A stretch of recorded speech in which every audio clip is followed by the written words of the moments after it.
Hello everyone. पिछली बार हमने देखा था राष्ट्रपति की शक्तियों में वीटो की शक्ति। इसका मतलब है राष्ट्रपति किस तरीके से विधायिका को या कार्यपालिका को नियंत्रित कर सकता है, ये बाकायदा राष्ट्रपति की वीटो शक्ति में दिख जाती है।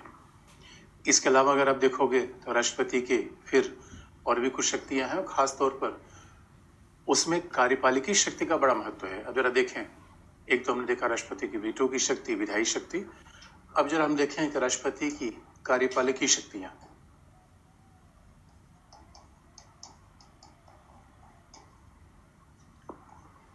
Executive powers. अब आप जानते हो कार्यपालिकी शक्तियां संविधान में कहीं डिफाइन नहीं है, परिभाषित नहीं है। फिर भी कार्यपालिकी शक्ति का मतलब होता है कि राष्ट्रपति का सबसे बड़ी शक्ति होता है अपॉइंटमेंट। तो जो राष्ट्रपति नियुक्ति करता है, तो हमारे संविधान में लिखा गया है कि राष्ट्रपति मूलतः जो सबसे बड़ी उसकी नियुक्ति होती है, नियुक्तियां तो कई होती हैं, राष्ट्रपति की सबसे बड़ी नियुक्ति प्रधानमंत्री के रूप में होती है। और प्रधानमंत्री की सलाह पे आर्टिकल 75 क्लॉज 1 में लिखा गया है कि राष्ट्रपति प्रधानमंत्री की नियुक्ति करेगा और प्रधानमंत्री के परामर्श पर वह अन्य मंत्रियों की नियुक्ति करेगा। तो प्रधानमंत्री के परामर्श पर राष्ट्रपति अन्य मंत्रियों की नियुक्ति करेगा। इसके अलावा आप देखो दोस्तों, राष्ट्रपति के अलावा इन्हें प्रधानमंत्री और मंत्रिपरिषद का अपॉइंटमेंट तो राष्ट्रपति का सबसे महत्वपूर्ण है, जो आर्टिकल 75 क्लॉज 1 में दिया गया है, अनुच्छेद 75 के खंड 1 में।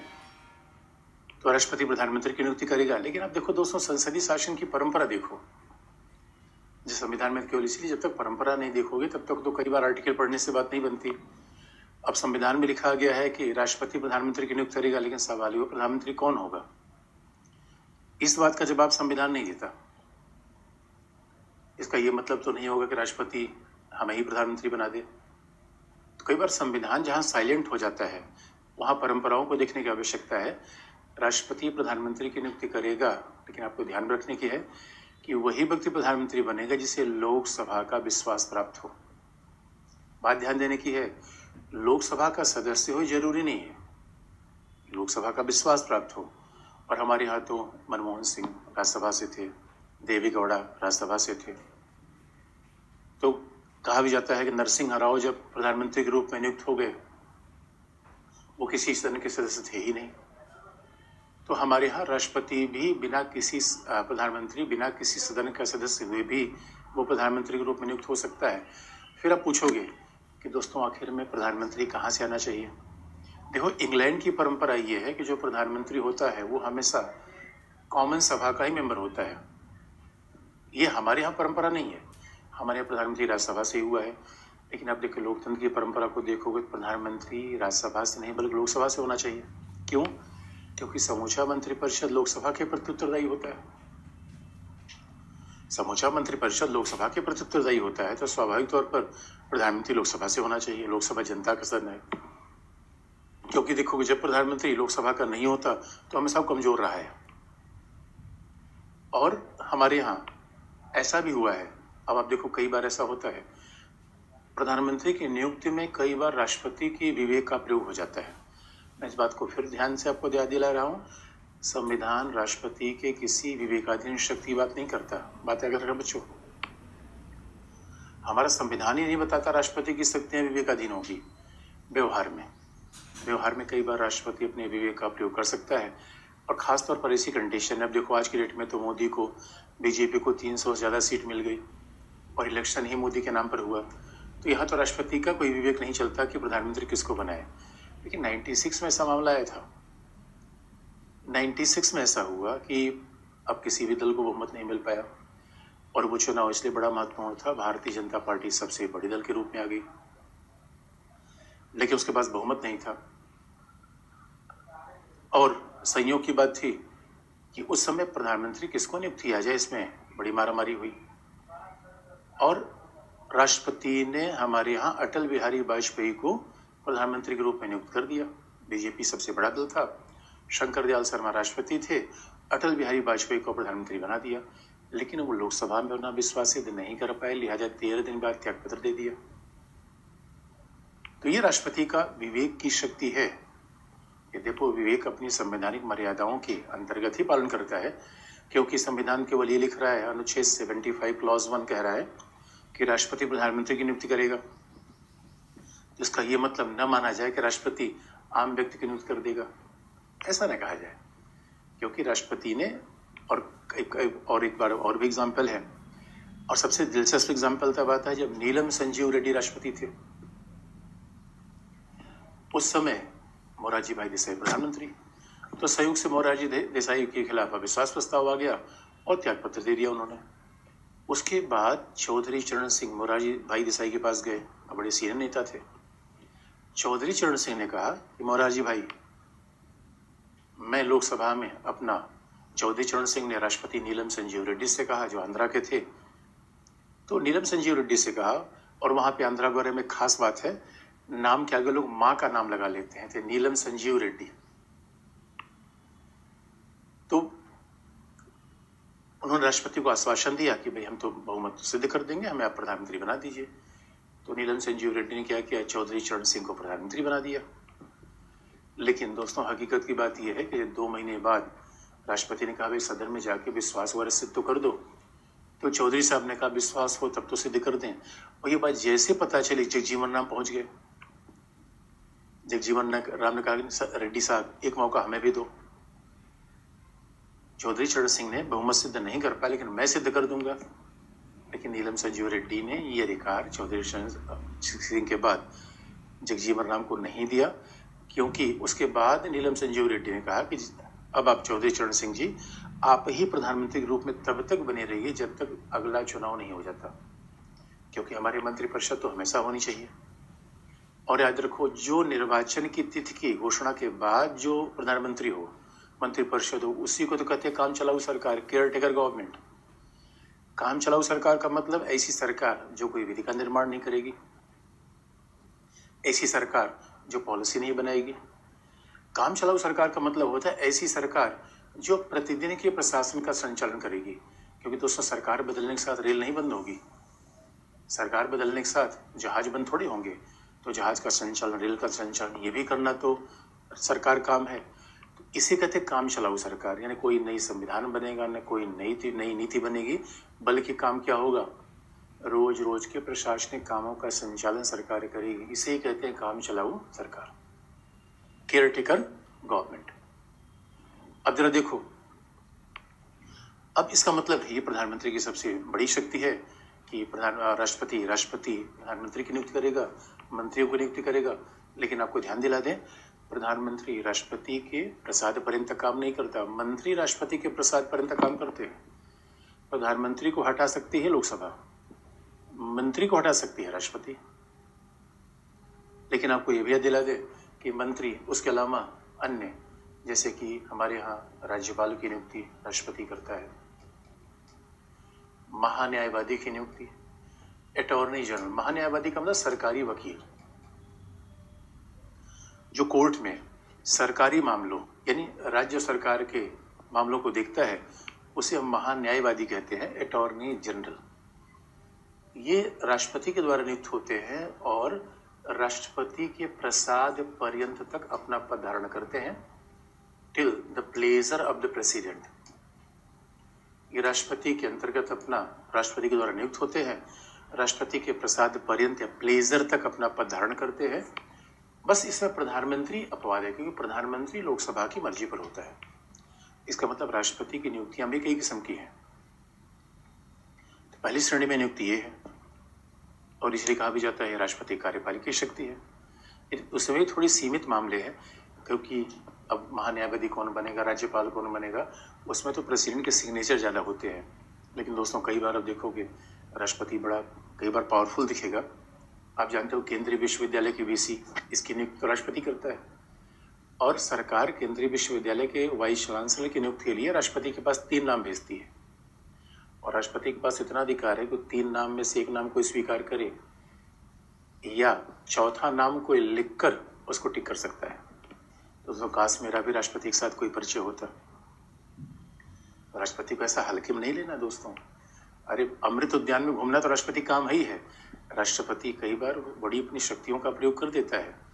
इसका मतलब है कि अगर गठबंधन की सरकार हो या ऐसी सरकार हो मान लो जो सदन के पटल पर अपना विश्वास सिद्ध नहीं कर पा रही है। अब संविधान में लिखा है कि राष्ट्रपति मंत्रिपरिषद की सलाह पे काम करेगा, तो चौधरी चरण सिंह भी तो मंत्रिपरिषद के मुखिया थे, तो क्या राष्ट्रपति चौधरी चरण सिंह की सलाह पे भी काम करेगा? उत्तर है नहीं। ये संविधान नहीं कहता, ऐसा व्यवहार में होगा, क्योंकि जो मंत्रिपरिषद सदन में अपना विश्वास सिद्ध नहीं कर पाया वो तो सत्ता में रहने का अधिकारी नहीं है। अब काम चलाऊ है कि अगले निर्वाचन तक मंत्रिपरिषद को रखना है। इसलिए बड़ी ध्यान देने की बात है दोस्तों, राष्ट्रपति हमेशा मंत्रिपरिषद की सलाह पर ही काम करेगा जरूरी नहीं है। संविधान ये नहीं मानता, व्यवहार में ऐसा हो जाता है। न्यायालय ने भी कहा है कि ऐसा नहीं होगा। न्यायालय से पूछा गया, भाई ये बताओ, राम जवाया केस में न्यायालय से पूछा गया कि ये बताओ ऐसे मामलों में आप क्या करोगे, मतलब आपको क्या लगता है सरकार और काम चलाऊ सरकार में क्या फर्क है? न्यायालय ने कहा भाई कोई फर्क नहीं है, सरकार की सलाह से राष्ट्रपति काम करेगा।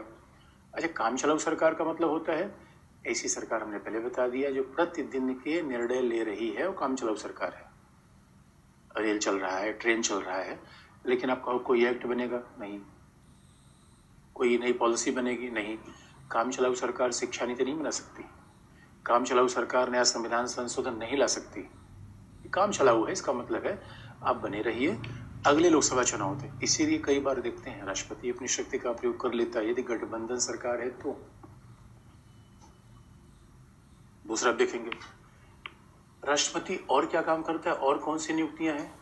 राष्ट्रपति नियुक्ति करता है संघ लोक सेवा आयोग के अध्यक्ष सदस्य को,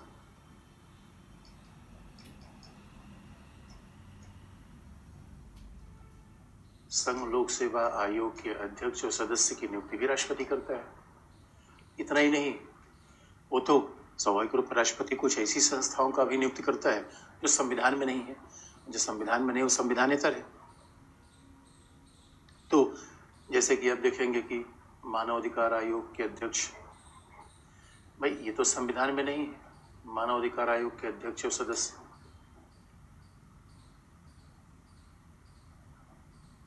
सूचना आयोग यानी सेंट्रल इंफॉर्मेशन कमीशन, केंद्रीय सूचना आयोग का अध्यक्ष।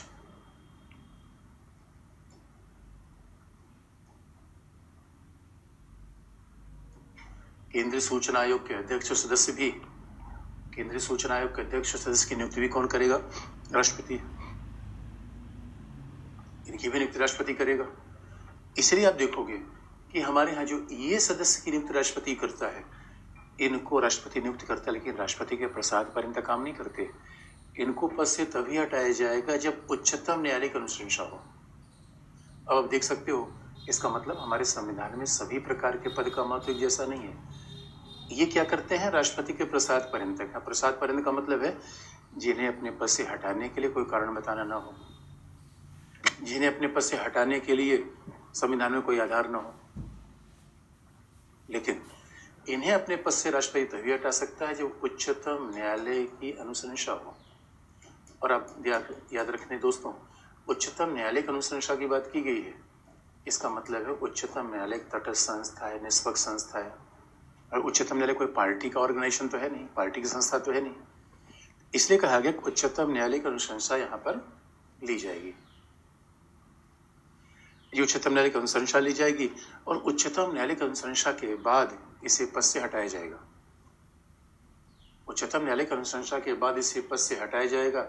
ये बात अपने आप में ध्यान में रखने की है। तो ये दूसरी श्रेणी की नियुक्ति होगी। अब आप देखोगे तीसरी श्रेणी, तीसरा श्रेणी है। अभी हमारे संविधान में तो कितना जबरदस्त चेक एंड बैलेंस बना रखा है दोस्तों।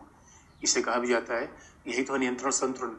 कार्यपालिका की शक्ति को न्यायपालिका नियंत्रित करती है। यदि न्यायपालिका भी पढ़ना बाकी है और संविधान जब हम विधायिका पढ़ लेते हैं कार्यपालिका, तब न्यायपालिका पढ़ना आसान होता है। तो न्यायपालिका तो बड़ा जबरदस्त कंट्रोल करती है। तो संविधान ने यही तो है नियंत्रण संतुलन, चेक एंड बैलेंस। क्योंकि राष्ट्रपति भले ही ये कहे किसी पार्टी से नहीं है, लेकिन पार्टी का बैकअप होता है। सरकार तो पार्टी से चलती है, ये कार्यपालिका की दूसरी शक्ति हो गई। इसका मतलब ऐसे ये पद हैं जो बिल्कुल सरकार के अधीन नहीं हो सकते।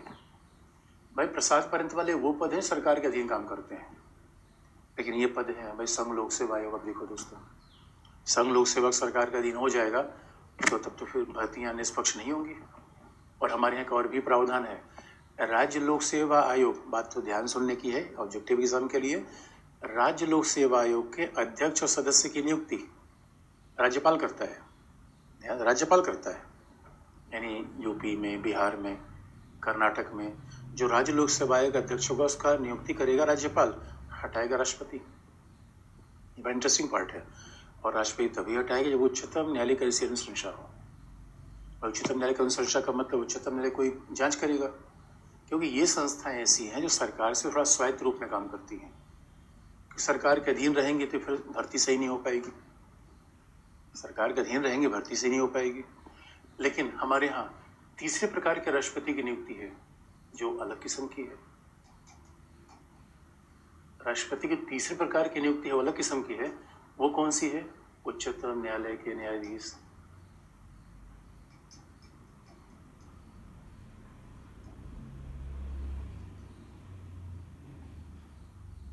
वो है उच्चतम न्यायालय के न्यायाधीश, उच्च न्यायालय के न्यायाधीश,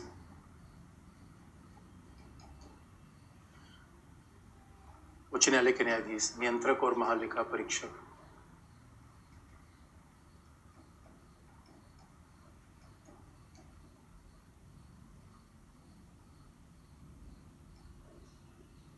नियंत्रक और महालेखा परीक्षक तथा मुख्य निर्वाचन आयुक्त। आप याद रखो, इन्हें अपने पद से हटाने के लिए न्यायालय की नहीं, इन्हें राष्ट्रपति नियुक्त करेगा, लेकिन अपने पद से तभी हटाएगा जब संसद विशेष बहुमत से ऐसा प्रस्ताव पारित करे।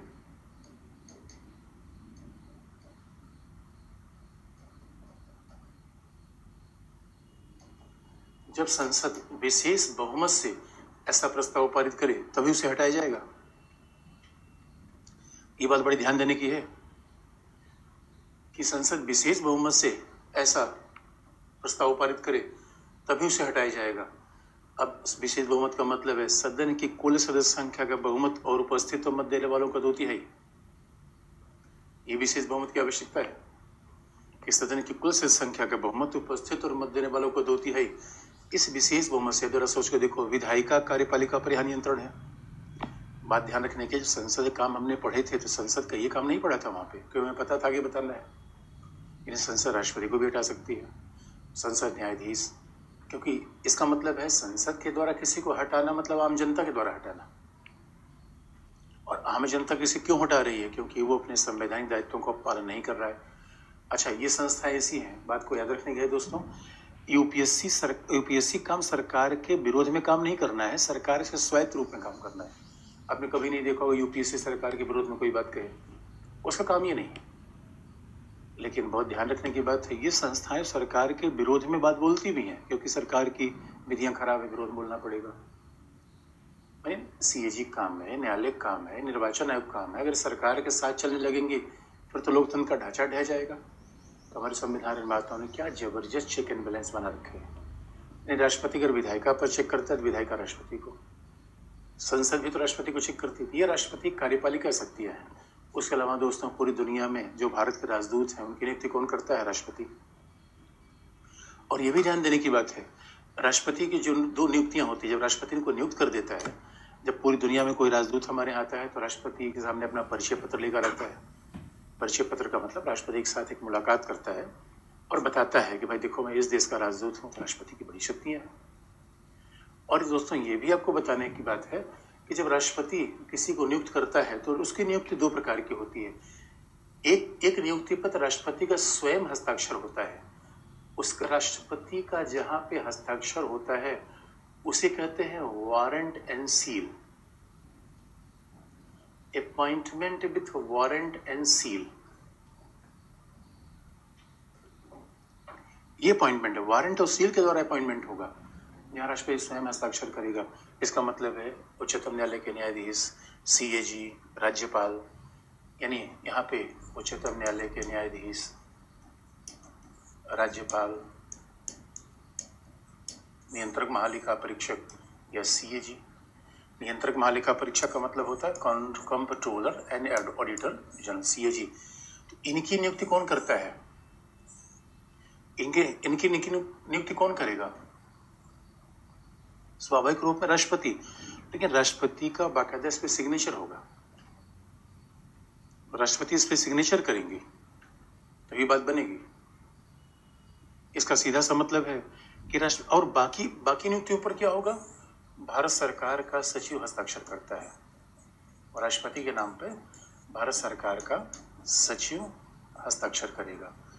इसीलिए दो प्रकार की नियुक्तियां बना दी गई, एक वारंट और सील से साइन होगी और दूसरे पर भारत सरकार का सचिव उस पर सिग्नेचर करेगा।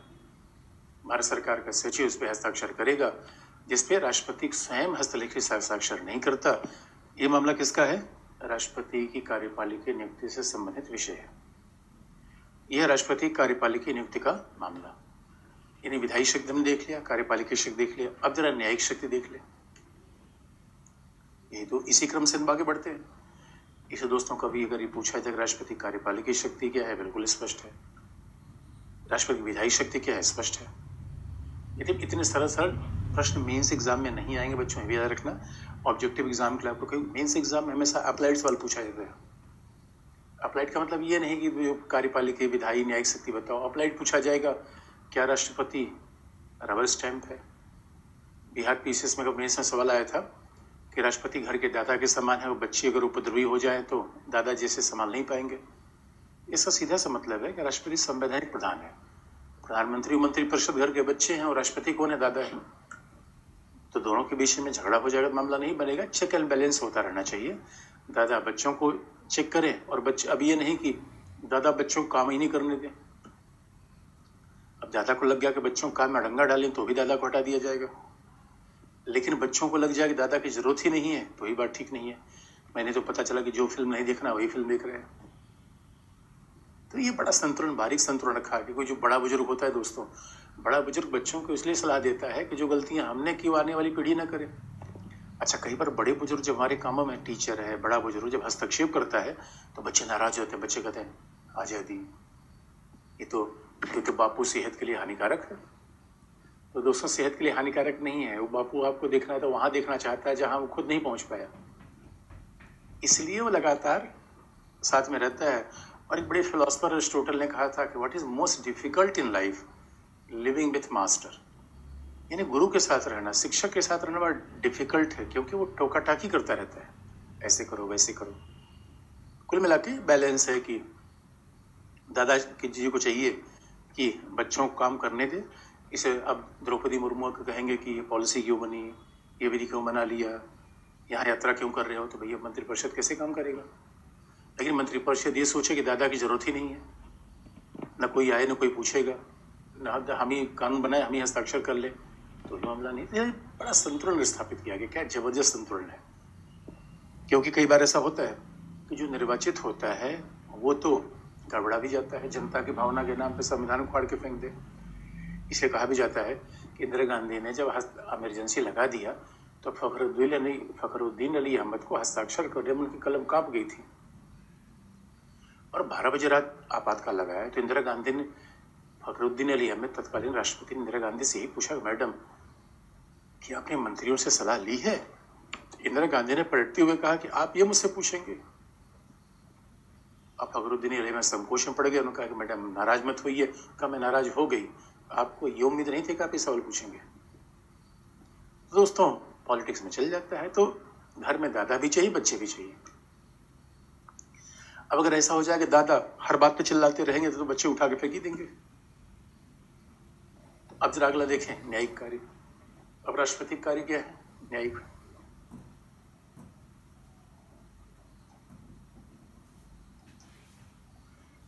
न्यायिक कार्य में न्यायाधीशों को नियुक्त राष्ट्रपति करता है, मैं बता दिया। न्यायिक कार्य में जो बड़ा महत्वपूर्ण, क्षमादान की शक्ति, राष्ट्रपति की क्षमादान की शक्ति, पार्डन पावर।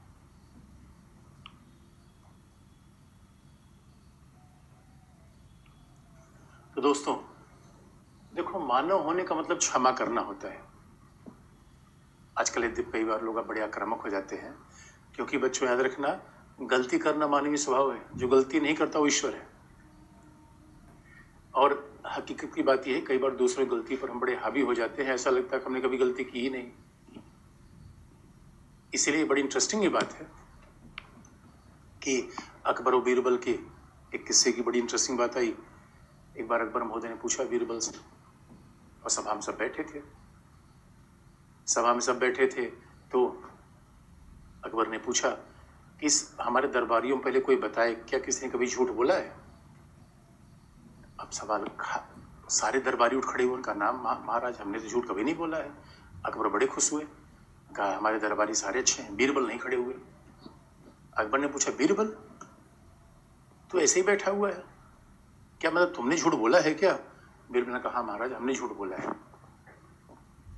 अब एक बार तो हमने झूठ बोला है, दोबारा मैं कहूँ झूठ नहीं बोला, दोबारा झूठ हो जाएगा, झूठ बोला है मैंने। अकबर बड़े नाराज हुए और उन्होंने कहा, अब तुम मेरे दरबार चले जाओ, तो मेरे दरबार में रहने लायक नहीं हो। बीरबल बड़े होशियार व्यक्ति, वो चले गए दरबार से चले गए, और कहीं पे उन्हें किसी सुनार से सोने की बाली बनवा ली, और 2-3 महीने बाद फिर दरबार में आ गए। महाराज देखते उनको बड़े नाराज हो गए कि दरबार से हमें तो निकाल दिया था, तुम कैसे फिर आ गए? बीरबल ने कहा, महाराज मैं नहीं आया हूँ, बस मैं आपके लिए बड़ी अच्छी तोहफा लाया हूँ। अकबर ने कहा, क्या है तोहफा? देखो ये सोने की बाली है। अकबर ने कहा, सोने की बाली से क्या होता है? तो उन्होंने कहा, इस सोने की बाली खास बात है कि जहाँ बोया जाता है और सोने की बाली उगेगी, और अपने पूरे राज्य में यही अब बोआ दीजिए, उसके बाद देखो पूरे खेत में सोना ही सोना होगा। अकबर ने कहा, ये बीरबल तुमने कमाल का ला लिया यार, चलो इसको बोते हैं। सब लोग खेत में गए, महाराजा दरबारी अकबर सब साथ गए। जैसे बोने की बारी आई तो बीरबल ने कहा, महाराजा बस एक थोड़ा सा सलाह ये है, इस बाली को वही बोएगा जिसने कभी झूठ न बोला। तो अब दरबारी एक करके पीछे हटने लगे। उनका, अगर झूठ बोलने वाला है बाली लगाएगा, दूसरी बाली होगी ही नहीं। तो दरबारी करके पीछे हट गए। बीरबल तो ने पहले ही बोल दिया था मैंने झूठ बोला। अंत में बचे महाराजा ने कहा, मैंने भी झूठ बोला था बचपन में। तो बात सीधी से दोस्तों, कई बार आजकल हमारा समाज बड़ा इंटॉलरेंट होता जा रहा है, और देखो दोस्तों, क्षमा कर देना यही मानवता की सबसे बड़ी सभ्यता की पहचान होती है। An eye for eye will make whole world blind. दोस्तों, आंख के बदले आंख, कान के बदले कान, कई देशों में से दंड के प्रावधान चलते हैं, बड़ा अमानवीय है, तो एकदम बराबर है। इसीलिए आप देखोगे क्षमा की बात क्यों आती है, तो आप क्षमा का मतलब क्या होता है? संविधान के 72 में, आर्टिकल 72 में क्षमादान की बात की गई है। आर्टिकल 161 में राज्यपाल को क्षमादान की ठीक वही शक्ति है। तो जो क्षमादान का उद्देश्य क्या है दोस्तों, ये मानव अधिकारों के अनुरूप है। ये क्षमादान क्यों दिया जाता है? क्षमादान का प्रयोग क्यों संविधान में रखा गया? क्योंकि चाहे लिखा नहीं गया संविधान बड़ी सिंपल बात लिखी गई है कि क्षमादान का पर्पज क्या होता है कि न्यायालय भी गलती कर सकता है। मैं दंड तो न्यायालय देता है, न्यायालय भी त्रुटि कर सकता है, गलती कर सकता है।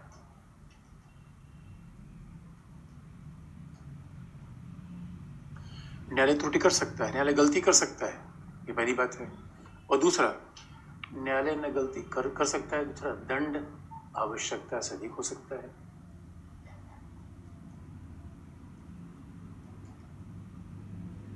दंड ही आवश्यकता से अधिक है। तो दोस्तों, ये तो प्राकृतिक न्याय का उल्लंघन है। इसलिए हर संविधान में कार्यपालिका को क्षमादान की शक्ति दी गई है, क्योंकि दंड देने का अधिकार न्यायालय को है। दोस्तों, हमारी सेपरेशन ऑफ पावर है, वो सेपरेशन ऑफ पावर हर जगह, शक्ति का बंटवारा हर जगह चलता है। विधायिका विधि बनाएगी, कार्यपालिका उसे क्रियान्वित करेगी, न्यायालय व्यक्ति को दंडित करेगा, और कार्यपालिका उसे न्यायपालिका दंडित करेगी, और फिर कार्यपालिका उस दंड को क्रियान्वित करेगी।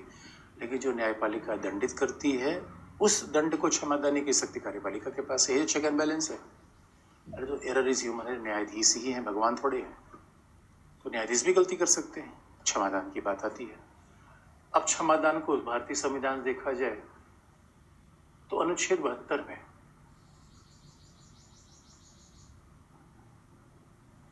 अनुच्छेद 72 में पहली बात लिखी गई है, क्षमा कोई एक शब्द नहीं है दोस्तों। क्योंकि क्षमादान का मतलब क्या है?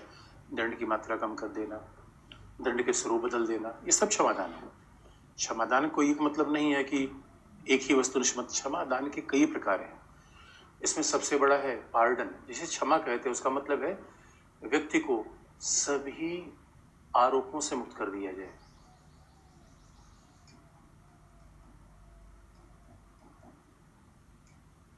जब व्यक्ति को सभी आरोपों से मुक्त कर दिया जाएगा तो सभी दंड अपने आप समाप्त हो जाएंगे। याद रखिए, ये क्षमा का सबसे बड़ा रूप है। तो व्यक्ति एक सामान्य नागरिक की तरह अपना जीवन जीने लगेगा। यानी सभी आरोपों से व्यक्ति मुक्त हो जाए। क्योंकि आपने ध्यान दिया होगा, कभी न्यायालय में ध्यान सुनिए, कभी न्यायालय की बात को सुनिए, तो न्यायालय पहले, आप जानते हैं, किसी को दंड करने के लिए पहले पुलिस किसी को चार्जशीट दायर करती है।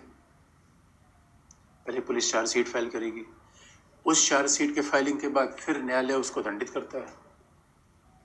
अब चार्जशीट में आरोप लगाए जाते हैं, व्यक्ति पर आरोप किया, उसी आरोप पर न्यायपालिका पहले कहता दंड दिया, उसके बाद फिर न्यायालय कहेगा दंड की मात्रा कितनी होगी।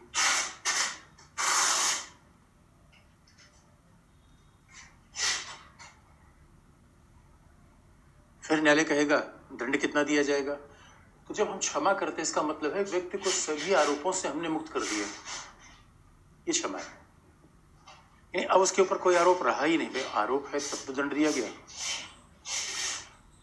यार अभी छोड़ दो यार। अभी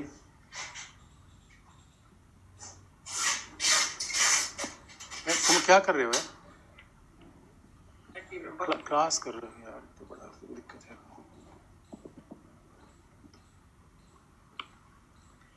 तो क्षमा कैसे दिया जाएगा? सभी आरोपों से मुक्त हो जाएगा, सभी दंड अपने आप समाप्त हो जाएंगे। लेकिन ये बहुत बड़ा, क्षमा का सबसे बड़ा रूप ये है। इसके साथ आप देखोगे क्षमा के कई और समानांतर माध्यम चलते हैं। क्षमादान के और कई समानांतर माध्यम चलते हैं। और समानांतर माध्यम क्या है? दूसरा और समानांतर माध्यम क्या है? लघुकरण, कम्यूटेशन।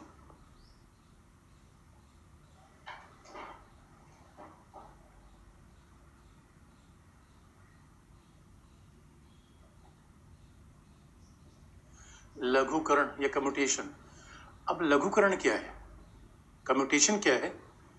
लघुकरण का सीधा सा मतलब है किसी व्यक्ति के मृत्युदंड की सजा को आजीवन कारावास में बदल देना।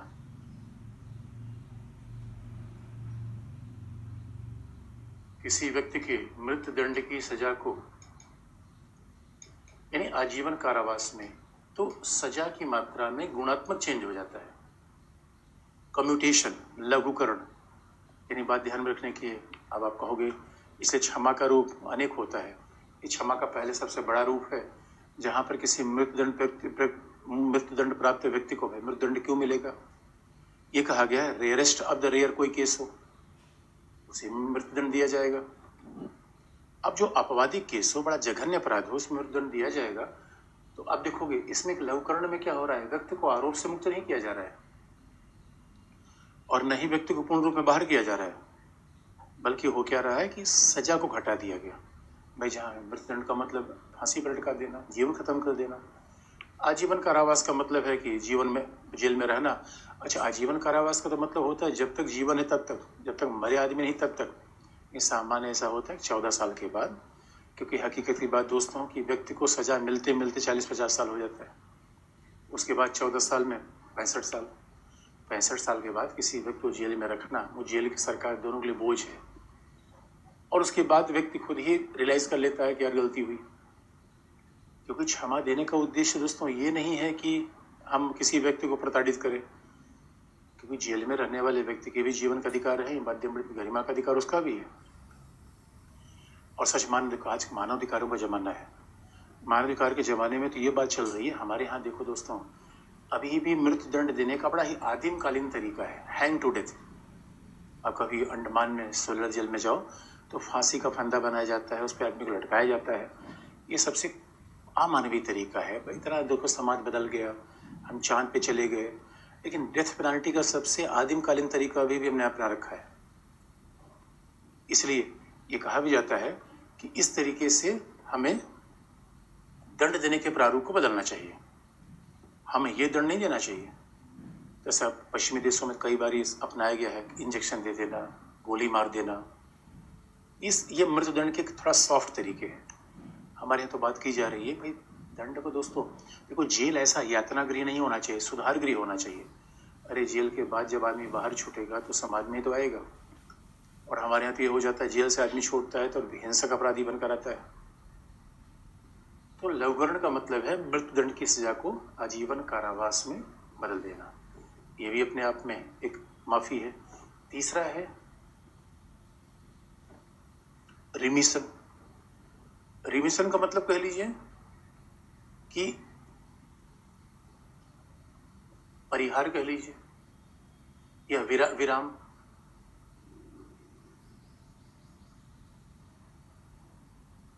रिमिशन का मतलब होता है विराम। अच्छा, हिंदी में अलग अलग अनुवाद भी होते रहते हैं। अब विराम का मतलब होता है, देखो यहाँ पे दोस्तों क्या, मृत्युदंड की सजा को आजीवन कारावास में बदलना, यहाँ सजा में गुणात्मक कमी है। अच्छा, गुणात्मक कमी का मतलब होता है दोस्तों दूध का दही बन जाना।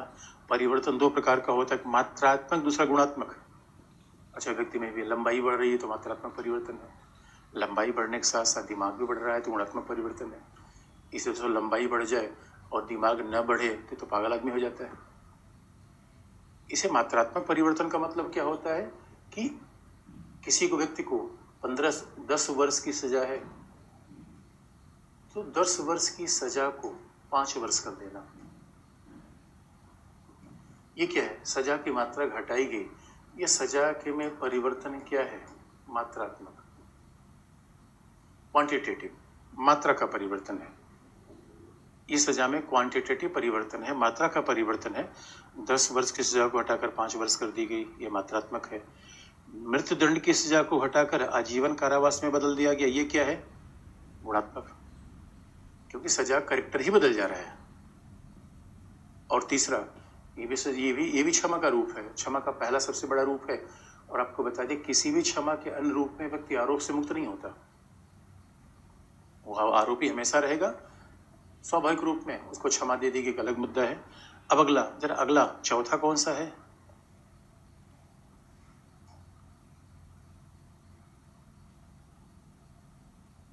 चौथा रिस्पाइट। रिस्पाइट को आप कह लीजिए, अच्छा रिमिशन का मतलब परिहार। अच्छा, रिमिशन का हिंदी होता है परिहार। और फिर विराम। विराम का मतलब होता है रिस्पाइट।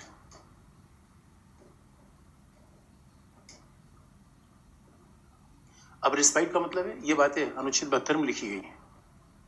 और अनुच्छेद 72 में कोई इतनी बात लिखी गई, क्षमा दान के प्रकार कितने हैं, बाकी और कोई चीज लिखी नहीं गई। तो रिस्पाइट का मतलब होता है कि व्यक्ति को, रिस्पाइट का मतलब ये हो गया कि विशेष परिस्थिति को देखते हुए,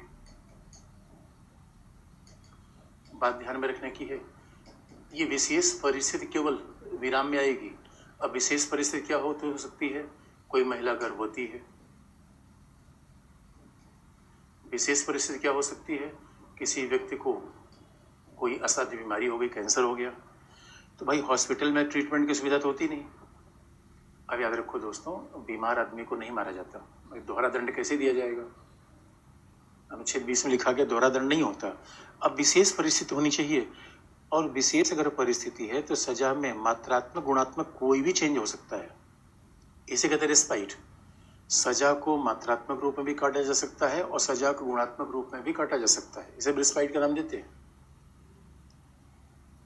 अब मान लो कोई बीमार हो गया, कोई महिला गर्भवती है, तो गर्भवती महिला को दंड देना पर्पज है, उसके बच्चे को थोड़े ये। और लास्ट में है प्रविलंबन, रिप्रीव, निलंबन कह लो, प्रविलंबन कह लो, रिप्रीव। अब रिप्रीव, अब आप जानते हो कि जब किसी को दंड मिल गया तो क्षमा के लिए राष्ट्रपति के पास हम एप्लीकेशन देंगे। इस एप्लीकेशन को, प्रार्थना पत्र को याचिका भी कह सकते हैं। अब राष्ट्रपति के पास जब एप्लीकेशन देंगे, याचिका देंगे, राष्ट्रपति इस पर निर्णय करेगा। अब सवाल है कि हमारी याचिका देने में और राष्ट्रपति के निर्णय में समय तो लगेगा। अच्छा, अनुच्छेद 72 में लिखा ही नहीं गया राष्ट्रपति अपना निर्णय कितने दिन में देगा। तो हमारे संविधान में वार्ताओं ने ज्यादातर तौर पे समय का उल्लेख नहीं किया। तो निलंबन का मतलब है ये केवल मृत्युदंड के मामले में लागू होता है। क्यों? अब किसी की मृत्युदंड की याचिका यानी प्रार्थना पत्र राष्ट्रपति के पास लंबित है, राष्ट्रपति के समक्ष लंबित है, तो जब तक राष्ट्रपति अपना इस पर निर्णय नहीं करेगा तब तक उस व्यक्ति को मृत्युदंड नहीं मिलेगा। इसे कहते हैं प्रविलंबन। यानी प्रविलंबन का मतलब क्या है? मृत्युदंड ये क्षमा क्या है? क्योंकि दंड के क्रियान्वयन को स्थगित कर देना। बात ध्यान रखने की है, दंड खत्म नहीं कर देना, क्रियान्वयन स्थगित कर देना, सस्पेंशन कर देना। यानी इसका मतलब है कि अगर व्यक्ति को ये कह दिया गया कि 10 अप्रैल को उसको फांसी की सजा दी जाएगी, लेकिन उसने 8 अप्रैल को राष्ट्रपति को चिट्ठी लिख दी, तो 10 अप्रैल की उसकी मृत्युदंड की सजा को निलंबित कर दिया जाएगा और ये कहा जाएगा कि भाई जब तक राष्ट्रपति महोदय अपना निर्णय न करें तब तक इस पर कोई कार्यवाही नहीं की जाएगी, तब तक इस पर कोई कार्यवाही नहीं की जाएगी। ये है क्षमादान के 5 तरीके। ये क्षमादान के 5 तरीके हैं। अब तो सोलो दोस्तों ये भी आपको बता दे, यही क्षमादान की शक्ति राज्यपाल के पास भी, बिल्कुल यही 5 तरीके। क्षमादान के 5 तरीके हो गए। अब देखो राष्ट्रपति और राज्यपाल में कंपैरिजन कर ले, फिर आगे बढ़े। क्षमादान की जो 5 प्रकार राष्ट्रपति के पास है,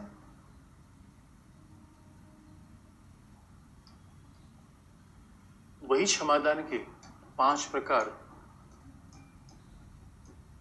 राज्यपाल के पास है। जो क्षमादान के 5 प्रकार राष्ट्रपति के पास है, वही क्षमादान के 5 प्रकार राज्यपाल के पास है। अभी इंटरेस्टिंग बात होगी। अब क्षमादान के प्रकार दोनों के पास है, तो खास बात क्या है कि राष्ट्रपति क्षमादान के मामले में मृत्युदंड प्राप्त व्यक्ति को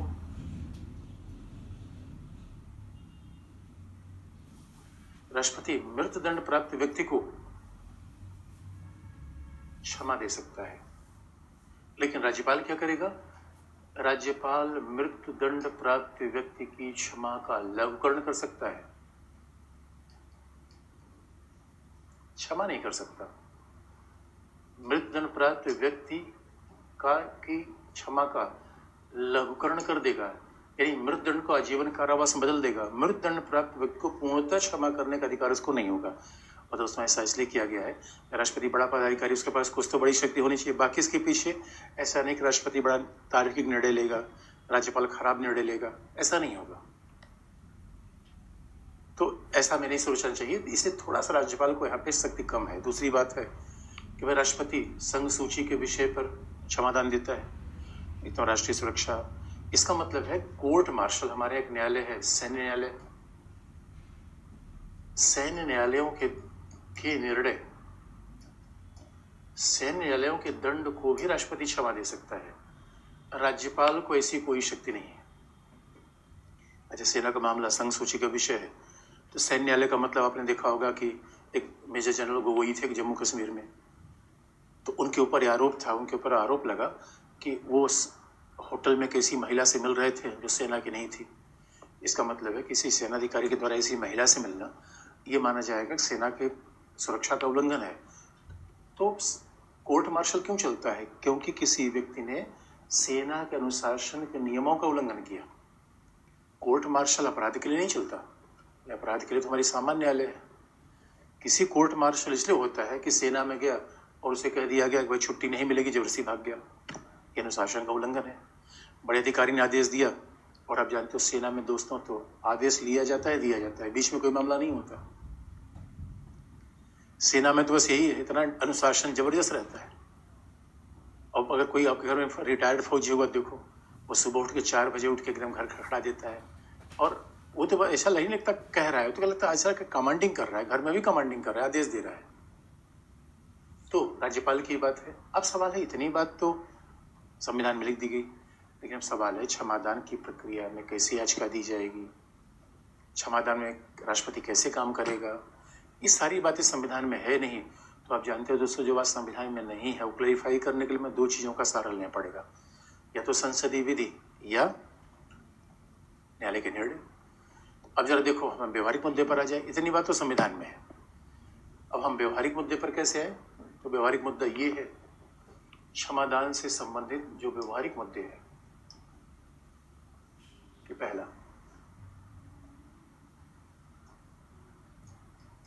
क्षमादान से संबंधित जो व्यवहारिक मुद्दा है, पहला मुद्दा यह है कि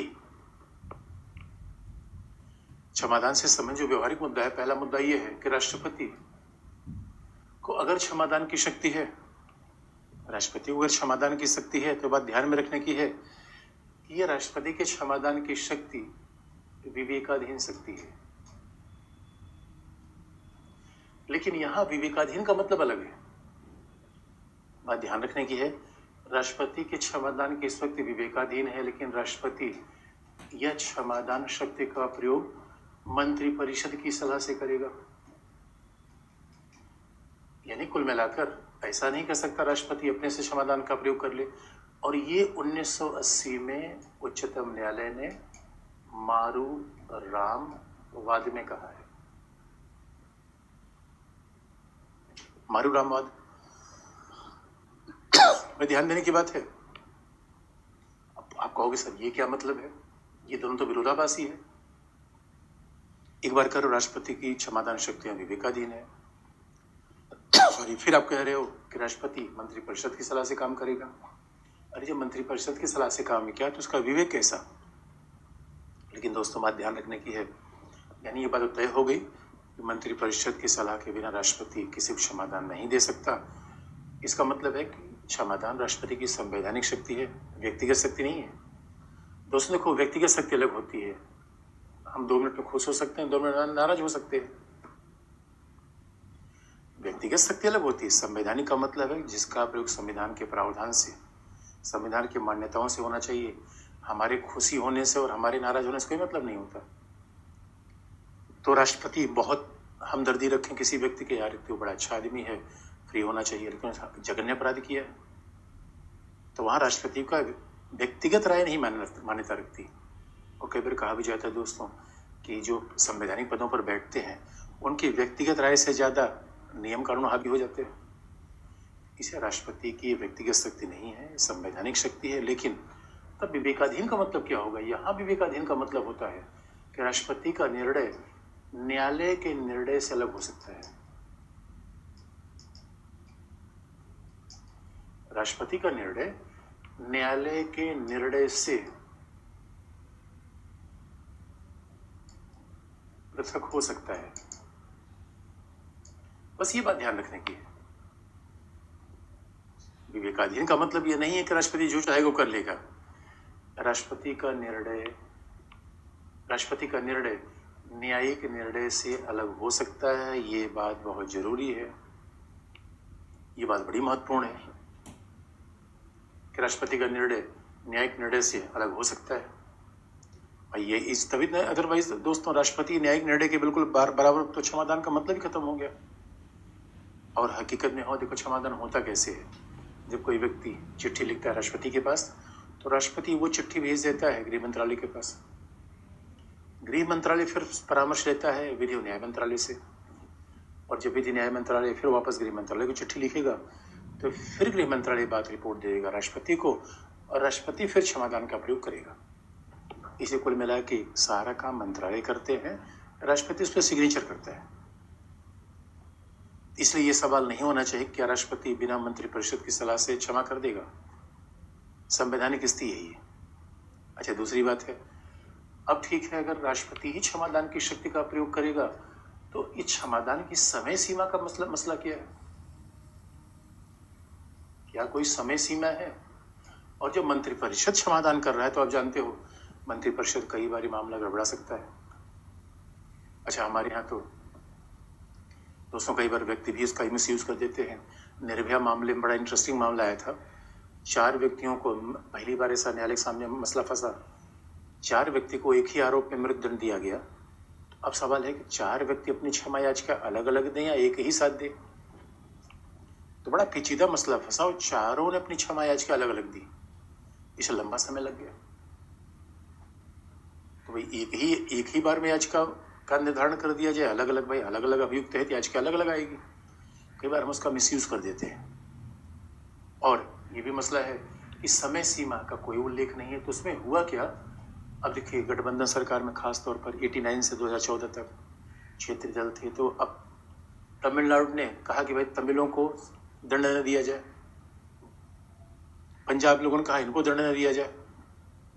तब इसका बड़ा राजनीतिकरण हो गया। परिणाम ये हुआ कि बहुत सारे ऐसे व्यक्ति थे जिनको मृत्यु दंड की सजा मिल गई थी और खुद न्यायालय ने दिया था, मृत्यु दंड की सजा प्राप्त हो गई और ये खुद न्यायालय ने दिया था। और इसमें सबसे बड़ा फेमस केस था पेरारी वेलन का। पेरारी वेलन का जो राजीव गांधी की हत्या में आरोपी था। तो अब ये हुआ कि भाई 10 वर्ष तक इनके बारे में 10 वर्ष तक राष्ट्रपति ने कोई निर्णय नहीं किया, एक दशक तक। मतलब राष्ट्रपति के निर्णय का मतलब है कि हाँ या ना को भी कह देते। अब अजीब सी कंडीशन हो गई। अब जब राष्ट्रपति ही निर्णय नहीं कर रहा है दोस्तों, तब एक अजीब सा मामला आ गया। फिर इसमें न्यायपालिका को हस्तक्षेप करना पड़ गया। इसे जरा सोच के देखो, ये तो संविधान का सीधा दुरुपयोग है दोस्तों। अब कितना संविधान लिख दो, अगर कोई दुरुपयोग करना चाहे दुरुपयोग कर सकता है। तब इसलिए अब न्यायपालिका ने इस बात पे कहा, तो इसके मामले में न्यायपालिका के 2 निर्णय बड़े महत्वपूर्ण आए। यहाँ पे जो आया मामला वो है शत्रुघ्न चौहान का।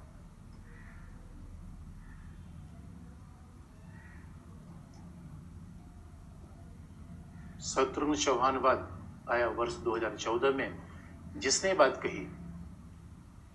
कही कि अगर किसी व्यक्ति के मृत्युदंड की सजा को निर्धारित करने में अनावश्यक विलंब किया गया हो, अगर किसी व्यक्ति मृत्युदंड की सजा को निर्धारित करने में अनावश्यक विलंब किया गया हो, जिसकी कोई व्याख्या न हो पाए, जो अविश्लेषणीय हो, अव्याख्यायित हो, तो इसके कारण उच्चतम न्यायालय ने क्या किया, मृत्युदंड प्राप्त व्यक्ति की सजा को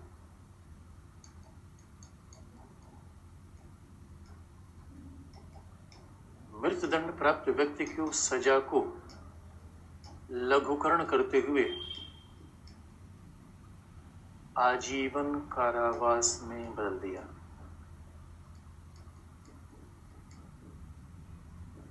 मृत्युदंड की प्राप्त व्यक्ति की सजा को आजीवन कारावास में बदल दिया। ये बड़ा इंटरेस्टिंग पार्ट था। यानी हैरानी की बात है, न्यायपालिका ही दंडित कर रहा है, न्यायपालिका ही क्षमा कर रही है। और हमने तो अभी देखा था, हमने कहा था क्षमा करने का अधिकार राष्ट्रपति को है। कमाल का मामला आ गया। और इसीलिए, और ये न्यायपालिका ने क्यों हस्तक्षेप किया, न्यायपालिका ने कहा भैया ऐसा कौन निर्णय है 10 साल नहीं कर रहे हो, और 10 साल तक निर्णय न करने का मतलब व्यक्ति को रोज रोज मारना, 10 साल तक आप उसको दोहरा दंड दे रहे हो। इसलिए राष्ट्रपति ने कहा कि अब हम इसको क्षमादान को आजीवन कारावास में बदल दे रहे हैं। और बाकी फिर इस पर और राजनीति हो गई। तो तमिलनाडु के दलों ने कहा करे भैया जब उच्चतम न्यायालय ने इतना काम कर ही दिया है, इसको जेल से फ्री करो, छोड़ो इसको जेल से। तो दोस्तों ये तो बड़ी राजनीतिक प्रतिस्पर्धा है। इसका मतलब क्षमा का प्रयोग किन आधार पे होना चाहिए, संविधान में तो नहीं लिखा गया है। लेकिन दोस्तों क्षमादान का प्रयोग तो जाति, धर्म, संकीर्ण क्षेत्रवाद के आधार पर नहीं होना चाहिए। अरे भाई हमारा संविधान दोस्तों ऐसे थोड़ी कहेगा, फिर तो संगमा हो जाएगा। क्षमा का प्रयोग किया जा सकता है यदि व्यक्ति का कोई आपराधिक रिकॉर्ड न हो। क्षमा का प्रयोग किया जा सकता है यदि समाज की भलाई में ऐसा हो। क्षमा का प्रयोग किया जा सकता है यदि व्यक्ति अकेला परिवार का भरण पोषण करने वाला हो, एकता खंड के लिए जरूरी हो। ऐसे आधार क्षमादान के लिए यूज हो सकते हैं। अब ये तो नहीं कि व्यक्ति तमिल है या कश्मीरी है या हिंदी है या उड़िया है, यहाँ पे पॉलिटिक्स हुई। इसे उच्चतम न्यायालय ने क्या किया कि ऐसे व्यक्तियों की सजा का लघुकरण कर दिया और बाद में पेरारी वेलन को छोड़ दिया गया।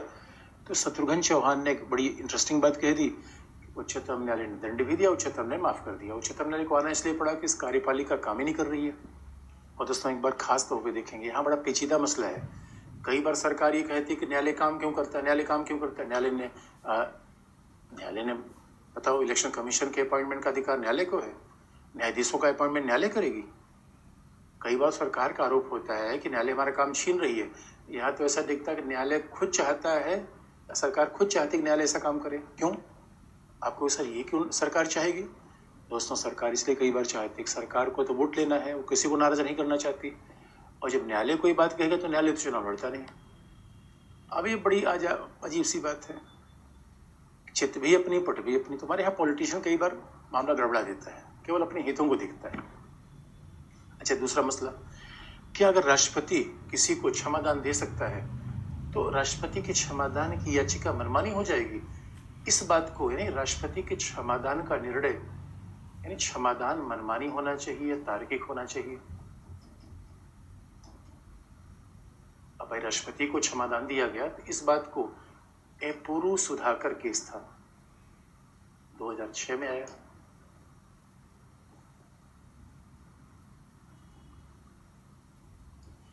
एपुरु सुधाकर बाद में कहा गया कि राष्ट्रपति के क्षमादान की शक्तियां संवैधानिक है, व्यक्तिगत नहीं, इसलिए इसका प्रयोग तार्किक होना चाहिए, मनमानी नहीं।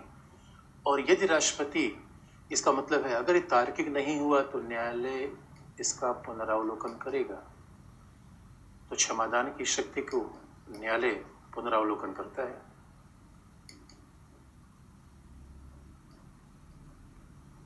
तो क्षमादान की शक्ति का बाकायदा न्यायालय पुनरावलोकन करता है। इस दोस्तों न्यायालय की आवश्यकता पड़ती है। विधि संविधान की व्याख्या के लिए तो न्यायालय चाहिए, नहीं फिर तो जो मर्जी वैसे काम कर देगा। इसलिए ये राष्ट्रपति की संवैधानिक शक्ति है। संवैधानिक शक्ति का मतलब मनमानी यूज थोड़ी होगी। संविधान की शक्ति का प्रयोग तो इसलिए मैंने कहा राष्ट्रपति की व्यक्तिगत शक्ति नहीं है। और अगर राष्ट्र नहीं, जब भी बिल्कुल मनमानी आधार पे या तार्किक आधार पे, और ये मनमाना और अतार्किक बड़ा सब्जेक्टिव होता है दोस्तों। देखिए, फिर हमने कहा कि इसका कोई ऑब्जेक्टिव मतलब नहीं है, न्यायालय ही तय करता है।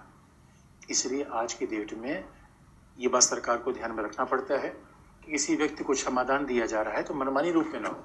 अच्छा, ये बात क्यों जरूरी है कि क्षमादान देते समय भी बच्चों को ये बात ध्यान में रखने के पहले जेल मैनुअल हम देखते हैं। क्षमादान देने के लिए पहले रिपोर्ट तो मांगते हैं जेल प्रशासन की। तो जिस जेल में व्यक्ति बंद है बाकायदा उसकी लिखित रिपोर्ट आती है, उसको आचरण के बारे में लिखा होता है। और अगर व्यक्ति का आचरण बड़ा अच्छा है, व्यक्ति जेल में गया, सबको योगा सिखाने लगा, इसका मतलब है कि देखो दोस्तों, हकीकत की बात है कि अपराधी व्यक्ति नहीं होता। गांधी ने कहा था अपराधी से घृणा करो, अपराध से नहीं। कई बार परिस्थितियां ऐसी हो जाती हैं कि अच्छे से अच्छा व्यक्ति इसमें विवेक खो बैठता है, अपराध हो जाता है। तो क्षमा का पूरा प्रावधान से रखा गया कि ऐसे व्यक्ति को बाहर किया जाए, समाज की मुख्य धारा में जोड़ा जाए।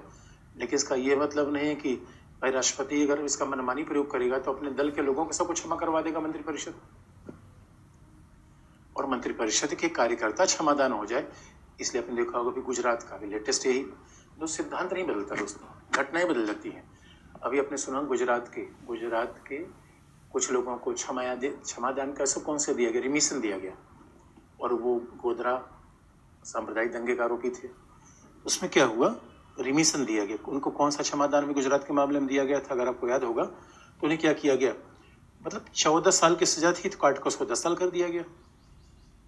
और इसी खिलाफ अभी लोग उच्चतम न्यायालय चले गए कि भाई ये कौन सी है, इतने जघन्य अपराध करने वाले व्यक्तियों को क्षमा कैसे दिया सकता है।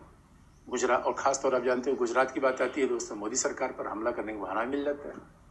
तो मालवा न्यायपालिका में गया हुआ है, इसका मतलब है कि बाकायदा मृत कोई भी क्षमादान के मामले में न्यायपालिका की शक्ति रहेगी। यह है राष्ट्रपति की शक्ति दोस्तों। तो विधायी हो गया, कार्यपालिका हो गया, न्यायिक हो गया। अब एक शक्ति में और देखनी है, वो आपातकालीन। वो शक्ति आपातकालीन, लेकिन बच्चों कल। आज के लिए इतना ही, नमस्कार।